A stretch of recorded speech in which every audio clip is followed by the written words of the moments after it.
আসসালামু আলাইকুম দর্শক, এই কথা নতুন করে কিছু বলার নেই যে দিন যত যাচ্ছে বিএনপির জনপ্রিয়তা ততই হারাচ্ছে এবং নির্বাচন যত বেশি দেরিতে অনুষ্ঠিত হবে ভোটে জেতা, ক্ষমতায় আসা বিএনপির জন্য ততটাই চ্যালেঞ্জিং হয়ে উঠছে। এর পিছনে কারণ নিশ্চয়ই আপনারা সবাই জানেন। তৃণমূল পর্যায়ে বিএনপি নেতাকর্মীদের যে তুমুল চাঁদাবাজি, সহিংসতা, সন্ত্রাস কিংবা অভ্যন্তরীণ পর্যায়েও তাদের যে অন্তর্কোন্দল, সব কিছুতে বিএনপির জনপ্রিয়তায় একটা প্রচ্ছন্ন প্রভাব পড়ছে। এর বাইরে সাধারণ মানুষের একটি অংশ বিএনপির উপরে বেজায় ক্ষুব্ধ। কারণ বর্তমান অন্তর্বর্তী সরকারের মেয়াদ বা বয়স ৮ মাসেরও বেশি সময় হয়ে গেলেও বিএনপি এমন কোনো কর্মসূচি পালন করতে পারেনি যার মধ্য দিয়ে নির্বাচনের একটা রোডম্যাপ বের করে নিয়ে আসতে পারে। হয়তো তাদের কোনো কোনো কৌশলে, কোনো কোনো চাপে সরকার অনেক কিছু থেকে দূরে সরে গেছে, সংবিধান ছুঁড়ে ফেলা থেকে কিংবা গণপরিষদ নির্বাচন, ভোট ইত্যাদিতে আরও অনেক কিছু। কিন্তু মূল জায়গাটাতে আসলে বিএনপি কতটুকু তার পারদর্শিতা পরিচয় দিচ্ছে সে প্রশ্ন অনেক বড়। এবং পাশাপাশি একটি কেউ প্রকাশ্যে স্বীকার করুক আর না করুক, সরকারের সমর্থক বিরোধী সব পক্ষই এখনো পর্যন্ত ভারতের দিকে তাকিয়ে আছে। ভারত কি করতে চাইছে, শেষ পর্যন্ত কোন খেলা খেলতে চাইছে। এবং সেই জায়গা থেকে যদি আমরা বিএনপির জায়গাটা একটু পরিষ্কার করার চেষ্টা করি যে বিএনপির প্রতি ভারতের দৃষ্টিভঙ্গি কি, ভারত কি চাইছে অথবা বিএনপি কি চাইছে। আমরা দেখছি বিএনপি কখনো কখনো বিএনপি নেতাদের কেউ কেউ তুমুলভাবে ভারত বিরোধিতা করছেন, আবার কেউ কেউ নরম সুরে কথা বলছেন ভারতের বিরুদ্ধে। এরও কারণ আছে, তার কারণ ভারত বিরোধিতা বাংলাদেশে এমন পর্যায়ে পৌঁছেছে যে বিএনপির উপায় নেই ভারতের পক্ষে একচেটিয়া কথা বলার। আবার আমরা দেখছি যে চীনের প্রতি বিএনপির ঝুঁকে পড়া। তার মানে বিএনপি দু নৌকায় পা দিয়ে আছে, দুই নৌকায় পা দিয়ে আসলে তো লক্ষ্যে যাওয়া যায় না, এটা তো চরম বাস্তবতা। আমরা দেখছি বিএনপির বেশ কয়েকটি প্রতিনিধি দল ঘন ঘন চীন সফরে গেল। তার মধ্যে একটি প্রতিনিধি দলের যিনি নেতৃত্বে ছিলেন ডক্টর মঈন খান, খুবই ওর খাওয়া রাজনীতিবিদ, তিনি চীন সফরে গিয়ে সেখানে বলে এলেন যদি বিএনপি যদি ক্ষমতায় আসে তাহলে চিকেন নেকের কাছে বাংলাদেশের যে তিস্তা বহুমুখী প্রকল্প কথা হওয়ার কথা সেটার বিষয় চীনের সঙ্গে একসাথে কাজ করবে।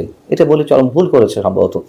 এখন বিষয় হচ্ছে যে ভারত কি চাইছে বিএনপির উপর আস্থা রাখতে পারছে, অথবা তাদের ভেতরে কোনো আলোচনা চলছে কিনা। আলোচনা কতটুকু চলছে তা আমরা অনেকখানি আন্দাজ করতে পারি। এবং বিভিন্ন মাধ্যমে আমি যেটুকু জানতে পারছি, ভারত কিন্তু বিএনপির প্রতি আস্থা স্থাপনের যথেষ্ট চেষ্টা করছে।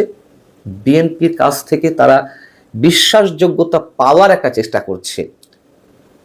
এবং এরকম একটি কথা প্রচলিত তো আছেই যে ভারত তার সব ডিম শুধু একটি ঝুড়িতেই সবসময় রাখতে চেয়েছে, সেটা হচ্ছে আওয়ামী লীগের ঝুড়িতে। এবং দিল্লির যুক্তি হচ্ছে যে না, তারা এটা চায়নি, তবে তাদের স্বার্থের কারণেই বা বিএনপি শাসন আমলে তাদের যে তিক্ত অভিজ্ঞতা সেই জায়গা থেকে হয়তো এই কথাটা ঠিক, উপায় নেই। তার কারণ বিএনপি যখনই ক্ষমতায় এসেছে ভারত বিরোধিতা তাদের রাজনীতির অন্যতম একটি পুঁজি হয়ে উঠেছে এবং সেই ধরনের কাজও চলেছে। তবে বিএনপির যুক্তি হচ্ছে না, তারা ভারত বিরোধিতা করেনি, তারা চায়নি নত যেন কোনো পররাষ্ট্রনীতি অবলম্বন করতে, অথবা দ্বিপাক্ষিক সম্পর্কের ভিত্তিতে দুই রাষ্ট্রের সমান মর্যাদার দিকেই তারা নজর দিয়েছে। এটি বিএনপি নেতারা বলে থাকেন। তো আমরা দেখলাম যে 2014 সালে যখন নরেন্দ্র মোদী ক্ষমতায় এলেন, বিএনপি খুব উচ্ছ্বাস প্রকাশ করলো, মিষ্টি খাওয়া খেয়ে করলো। কেন? তাদের ধারণা ছিল যে কংগ্রেসের সাথেই বোধহয় আওয়ামী লীগের একটা সম্পর্ক গভীর পর্যায়ে সবসময় থাকে, যেহেতু মোদী ক্ষমতায় এসেছে অতএব তারা হয়তো এখন অন্যভাবে রাজনৈতিক হিসাবটি করতে পারে। কিন্তু দেখা গেল না, রসায়নটি বা নরেন্দ্র মোদী এবং শেখ হাসিনার ভিতরকার যে সম্পর্ক পার্সোনাল পর্যায়ে গিয়ে পৌঁছেছে, মানে দুই দেশের সম্পর্কের ক্ষেত্রে, সেটিতে বিএনপি আশাহত হলো, এক ধরনের কূটনৈতিক পরাজয় বিএনপির ঘটলো, এটুকু বলা যায়। কিন্তু 5 আগস্টের পরে যে রাজনৈতিক পট পরিবর্তন, সেদিক থেকে অবশ্যই ভারতের পুনর্বিবেচনার সুযোগ এসেছে। এবং ভারত এটুকু জানে যে এই মুহূর্তে নির্বাচন এলে বিএনপি যথেষ্ট ভালো ফল করবে। ভারত চাইছে বিএনপি তাদের প্রতি যেন আস্থাশীল হয়, অথবা তারা বিএনপির উপরে আস্থা সৃষ্টি করতে চাইছে। কিন্তু বাধা তো আছে, যে বলছিলাম যে তাদের মধ্যে এক ধরনের অবিশ্বাসের দানা এখনো পর্যন্ত বেঁধে আছে। এখন ভারত কি চায়? ভারত প্রকাশ্যে যেটা চাইছে যে এই অঞ্চলে হিন্দুদের নিরাপত্তা দিতে হবে, সংখ্যালঘুদের নিরাপত্তা সুরক্ষিত করতে হবে, এটা তারা বলছে। তবে এর বাইরে আমরা যদি বলি, এর বাইরে অথবা এর উপরে সবচেয়ে বড় কনসার্ন তাদের হচ্ছে নিরাপত্তা, শুধু সংখ্যালঘুদের নিরাপত্তা নয়, সীমান্ত নিরাপত্তা। এবং সেই জায়গা থেকে তাদের ভেতরে যে অবিশ্বাসের দানা বেঁধেছিল এতদিন, সেটি কত সহজে গলানো যাবে সেটি বিএনপিকেই প্রমাণ করতে হবে, এমনটাই তারা বলছেন। এবং জামাতের সাথে বিএনপির যে সূক্ষ্মতা ছিল, অন্তরঙ্গ মুহূর্ত ছিল, অন্তরঙ্গ সম্পর্ক, সেটি বিচ্ছেদ ধরেছে, সেটি ভারতের মধ্যে আশার আলো জাগিয়েছে। আর আরও যে জিনিসটা ছিল সেটি হচ্ছে 2001 সালে বিএনপি জামাত জোট সরকারের গঠনের পরে যে 10 ট্রাক অস্ত্র এলো ভারতের বিচ্ছিন্নতাবাদীদের ব্যবহারের জন্য ভারতকে অস্থিতিশীল করতে, সেটা কিন্তু ভারত কিছুতেই ভুলতে পারছে না। অতএব এক্ষেত্রে বিএনপিকেই আস্থার জায়গাটা সৃষ্টি করতে হবে।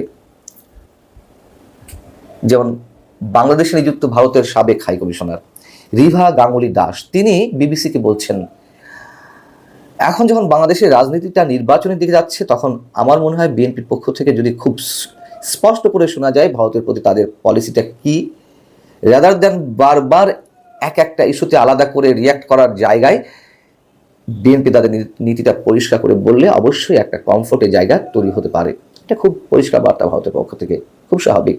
এবং বাংলাদেশে মৌলবাদীদের উত্থানের যে একটি সুযোগ সৃষ্টি হয়েছে এবং বিভিন্ন ক্ষেত্রে তার দৃষ্টান্ত দেখা যাচ্ছে, সেটি ক্ষেত্রে ভারত বারবার নোটিশ করছে।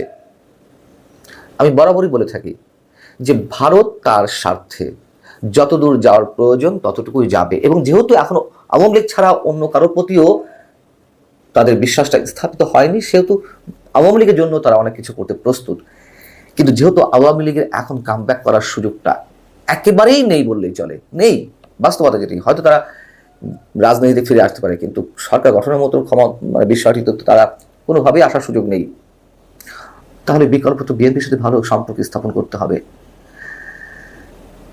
এবং তাদের কনসার্নের অংশ হিসেবে যেটি বলছিলাম, নিরাপত্তা, সীমান্ত নিরাপত্তা, যেহেতু 7 সিস্টার্স নিয়ে এর মধ্যে অনেক পানি ঘোলা করা হয়েছে, উপদেষ্টা পরিষদের কারোর হুঙ্কার কিংবা আমাদের প্রধান উপদেষ্টার যে মন্তব্য চীনের প্রতি, যে ভারতের 7 সিস্টার্স অঞ্চল চীনের সম্প্রসারিত অর্থনীতির একটা ক্ষেত্র হতে পারে, এগুলো তো ভারত নিশ্চয়ই ভালো চোখে নেয়নি।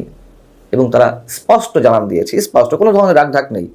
তার প্রতিক্রিয়া হিসেবে আমাদের লিখলাম যে ট্রান্সশিপমেন্ট বাতিল করা হলো, এগুলো তো বাস্তবতা। তো সেই জায়গায় এসে ভারত যেমন এগিয়ে আসতে চাইছে বিএনপির প্রতি নমনীয় ভাব নিয়ে, এখন বিএনপি কী করবে এটি বিএনপিকেই ভাবতে হবে। তবে যেভাবেই হোক, ভারতের জন্য নিশ্চয় উদ্বেগের বিষয় যা হতে চলেছে বাংলাদেশের রাজনীতি কেন্দ্র করে। বিএনপি যদি ক্ষমতায় নাও আসে তাও ভারতের জন্য উদ্বেগের। কিন্তু বিএনপির আসলে কি হবে, বিএনপি কি সেটি বুঝতে পারছে? বিএনপিকেই নির্ধারণ করতে হবে তার সাথে কি সম্পর্ক তৈরি করে তারা তাদের রাজনীতির সামনের দিকে এগিয়ে নিয়ে যাবে, এটি তাদের বিষয় অবশ্যই। তবে বাংলাদেশে সাম্প্রদায়িক শক্তির যে উত্থানের একটা ভয়ঙ্কর নমুনা আমরা দেখছি, মৌলবাদী শক্তির আস্ফালনের মাঝে মাঝে তাদের ভিতর থেকে যে তর্জন গর্জন আমরা শুনছি, আমরা তাতে সবাই শঙ্কিত, নিঃসন্দেহে এটুকু বলা যেতে পারে। আল্লাহ হাফেজ।